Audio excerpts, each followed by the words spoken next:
साथीहरू मलाई अहिले भर्खरै महालेखा परिषदको कार्यालयबाट एउटा मेसेज आयो। मेसेज खोलेर हेर्दा त्यसमा लेखिएको थियो सन्धि खर्क नगरपालिकामा कर तिर्नु भएकोमा तपाईँलाई धन्यवाद भनेर रिसिप्ट नम्बर त्यो कर तिर्ने नम्बर समेत राखेर आयो। अनि म त छक्क परेँ। म धादिङ जिल्लाको मान्छेले कसरी सन्धि खर्क नगरपालिकामा कर तिर्यो, जबकि मेरो कुनै पनि कारोबार आफ्नै जिल्लामा पनि छैन र अन्त कहीँ कारोबार गरेको पनि छैन।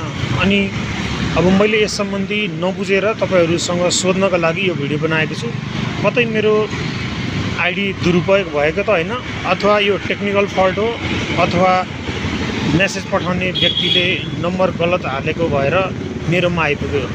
तपाईहरुलाई यो सम्बन्धी केही जानकारी छ भने कमेन्टमा लेख्नुहोला र यस्ता किसिमका समस्याहरू आइरहेको छ भने महालेखा परिषदको कार्यालयमा कल गरेर पनि बुझ्नुहोला। सकेसम्म आफ्नो कुनै पनि डकुमेन्टहरू दुरुपयोग गर्न कसैलाई पनि नदिनुहोला।